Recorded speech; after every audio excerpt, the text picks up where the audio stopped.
मानव योग। जब छोटी मोटी घटना किसी बड़े अमीर घराने के साथ हो जाती है तो मानव आयोग आ जाता है, लेकिन ये गरीब, ये जनता, ये किसान, ये मजदूर, देश का पेट भरने वाला 8 महीने से अपना घर और परिवार छोड़कर यहाँ तड़प रहा है। यहाँ गर्मी भी सही, सर्दी भी सही और चमासा भी सहन कर रहा है। क्या इस मानव को, इन मेरी माताओं पर क्या शोषण नहीं हो रहा? आपके बुजुर्गों ने लड़ाई लड़कर इस देश को आजाद किया, कुर्बानी आपके बच्चे बुजुर्गों ने दी। आजाद कौन होया? इंडिया। और भारत आज भी गुलाम है जिस देश में आप बसते हो। इंडिया के लोग तो आजाद है, लेकिन जो असली भारत है, जो गांव में बसने वाला असली भारत है, वो आज भी गुलाम है। वे किसान साथियों, ये भी आपकी बात नहीं सुनेंगे जब तक एक नहीं होगी। एकता में सबसे ज्यादा बल है। जिस दिन एक हो गए, आप एक आवाज उठाओगे, सारे समस्या की हल हो जाएगी। आज ये पूंजीवाद के हवाले करना चाहते हैं इस देश को। अगर पूंजीवाद इस देश में आ गया तो भाई किसान साथियों और मजदूर भाइयों, आप तो गुलाम बन जाएंगे दोबारा।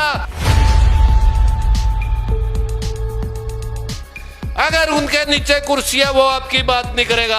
अगर उसके नीचे से कुर्सी निकल जाती है तो वो गरीब की और किसान की और मजदूर की बात करेगा। आप जो ये आंदोलन है आपको सिखाने के लिए किया गया है। आपने अपनी आर्थिक आजादी की लड़ाई इस आंदोलन से लड़नी पड़ेगी, ताकि जो आपके हक दबे हुए हैं, जो आपका हक बनता है इस देश में, वो आपको मिल सके। आप लोगों ने ये सोच बदलनी होगी, आप लोगों ने विचार करना होगा। भाई किसान साथियों, अगर आपने आजाद होना है तो एकता बना के इस आर्थिक आजादी के लिए और अपने हकों के लिए ये लड़ाई लड़नी पड़ेगी आप लोगों ने। भाई किसान साथियों, ये सरकार है, ये राजनीतिक लोग हैं। राजनीतिक लोग किसी का नहीं, अपने बाप का नहीं, अपनी माँ का नहीं, अपने भाई का नहीं होता। आप लोगों का तो कैसा होगा? उनका निशाना सिर्फ एक होता है, वो भी एक कुर्सी। भाईचारा, पंजाब हरियाणा भाईचारा, जोर लाओ ताकि मोदी ने पता लगे भाई तो सारे एक हो गए, तेनू तो गलत बटन दबा लिया। बहुत ही सम्मानित स्टेज पर बैठे मेरे किसान नेता, किसान बुजुर्गों, नौजवान साथियों, मेरी मातृ शक्ति, सबको प्रणाम। आपके चरणों में प्रणाम। जो अपना गांव छोड़ गए 8 महीने से यहाँ तपस्या कर रहे हो, आपकी उम्र आराम करने की, करा मंजे पे बैठने की, लेकिन मोदी ने ऐसे काम कर दिए कि छोटे से लेके बड़े लग सड़कों पर आना पड़ा। भाई किसान साथियों, लगभग 8 महीने हो गए आपकी क्लास लग रही है या, अरे आपने समझाने वाले सारे आवे भाई न्यू हो गया, अरे काले कानून हो गए, वो हो गए। आप लोगों ने भी समझ जाना चाहिए इस बात को। जो राजनीति है, राजनीति वो गरीब की बहुत बड़ी दुश्मन है किसान साथियों। अब आप पिंडा में सरपंच बनावा, पूरा जोर लगा बनावा, 2 महीने तो आपकी बात मानना है, 2 महीने के बाद आपकी बात नहीं मानता। और जिसको एमएलए और एमपी बना दोगे वो आपकी बात नहीं मानता। आप लोगों के दिमाग में ये बात बैठ रही है भाई जो मोर्चे के बंदे हैं एमएलए और एमपी बना के भेज दो। ये भी आपकी बात नहीं सुनेंगे जब तक एक नहीं होगी। एकता में सबसे ज्यादा बल है। जिस दिन एक हो गए, आप एक आवाज उठाओगे, सारे समस्या की हल हो जाएगी। भाई आपके बुजुर्गों ने लड़ाई लड़कर इस देश को आजाद किया, कुर्बानी आपके बच्चे बुजुर्गों ने दी। आजाद कौन होया? इंडिया। और भारत आज भी गुलाम है जिस देश में आप बसते हो।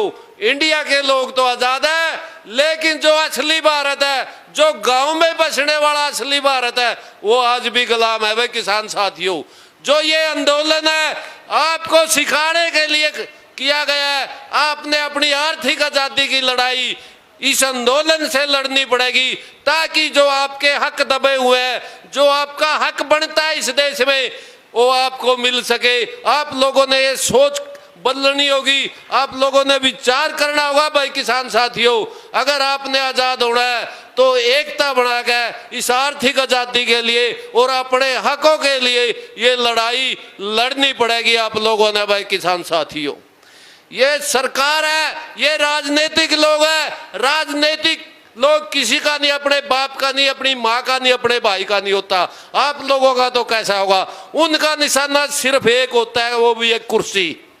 अगर उनके नीचे कुर्सी है, वो आपकी बात नहीं करेगा। अगर उसके नीचे से कुर्सी निकल जाती है तो वो गरीब की और किसान की और मजदूर की बात करेगा आपके बीच में आके। लेकिन 70-75 साल हो गए इस देश को आजाद हुए, लेकिन आज किसान भी वही खड़ा है और मजदूर भी वही खड़ा है, जिन्होंने सबसे ज्यादा इस देश के लिए कुर्बानी दी और अपना जीवन कुर्बान कर दिया इस देश के अंदर। आज ये पूंजीवाद के हवाले करना चाहते हैं इस देश को। अगर पूंजीवाद इस देश में आ गया तो भाई किसान साथियों और मजदूर भाइयों, आप तो गुलाम बन जाएंगे दोबारा, और आपकी कीमत लगेगी 200 या 150 रुपये आपको दिहाड़ी के दिए जाएंगे, ना कि ज्यादा दिए जाएंगे। आपको इतना कमजोर किया जाएगा कि आपको सिर्फ रोटी के टुकड़े मिले, भाई आप बस रोटी ही तक सोच सको, आपको इतना कमजोर किया जाएगा। ये सरकार और साहूकार दोनों की पॉलिसी है। देश में जितने ज्यादा गरीब होंगे उतनी ज्यादा आपकी राजनीति चलेगी, उतने ज्यादा आपका लंबा राज चलेगा। इन राजनीतिक लोगों पे अगर आप विश्वास करते गए तो आप घाटा में होंगे। तो मेरा तो आपसे ये अनुरोध है, भाई जो ये आंदोलन चला है, ये आपकी एक पाठशाला है, आपको यहाँ पाठ पढ़ाया जाता है। राजनीति से दूर रह के अपने हक लो। मैं इस देश के मानव आयोग से भी पूछना चाहता हूं और अंतर्राष्ट्रीय मानव आयोग से भी पूछना चाहता हूं, क्या ये किसान जो सड़कों पर बैठे 8 महीने से, क्या ये मानव नहीं है? जो यहाँ तड़प तड़प के हमारे 600 किसानों ने साथ दे गई, क्या वो मानव आयोग का फर्ज नहीं बनता इनके हकों के लिए केंद्र सरकार में जाकर आवाज उठाए, सुप्रीम कोर्ट में दावा डाले, भाई इन किसानों की बात सुनी जाए? कहाँ है वो मानव आयोग? जब छोटी मोटी घटना किसी बड़े अमीर घराने के साथ हो जाती है तो मानव आयोग आ जाता है, लेकिन ये गरीब, ये जनता, ये किसान, ये मजदूर, देश का पेट भरने वाला 8 महीने से अपना घर और परिवार छोड़कर यहाँ तड़प रहा है। यहाँ गर्मी भी सही, सर्दी भी सही और चमासा भी सहन कर रहा है। क्या इस मानव को, इन मेरी माताओं पर क्या शोषण नहीं हो रहा? क्यों?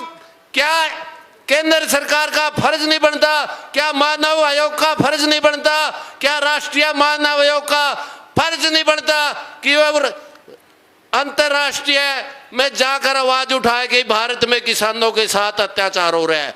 किसानों की भारत में सुनने वाला नहीं है, तो उसका फर्ज बनता है। क्या या तो हमें मानव नहीं लगा रहे, भाई एक तो पशु लगा रहे हैं।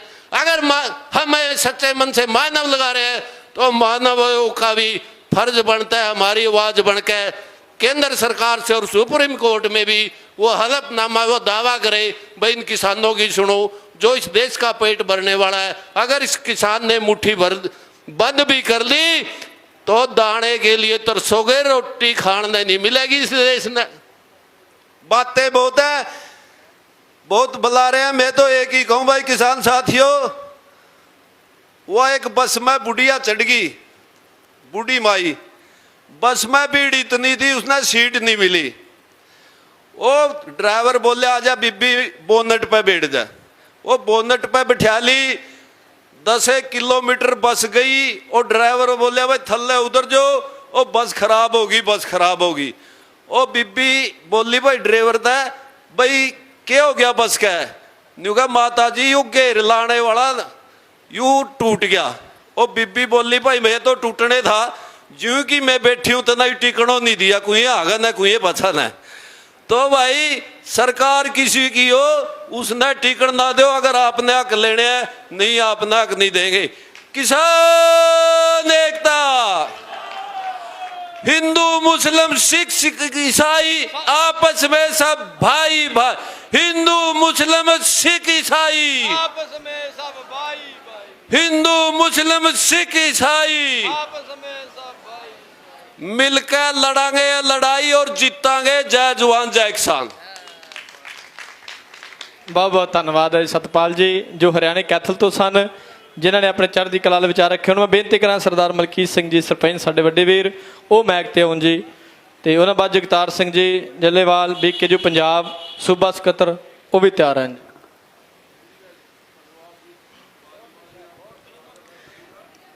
आओ सब तो पहला फतेह की सांझ पाइए जी। वाहिगुरू जी का खालसा वाहिगुरू जी की फतेह। बिल्कुल जी, हरियाणे वाले भरा ने हिंदू मुस्लिम सिख ईसाई आपस विच ने सारे भाई भाई, क्योंकि सारे ही उस काल पुरख वाहिगुरू दे उस परमात्मा दे पुत्र ने। सो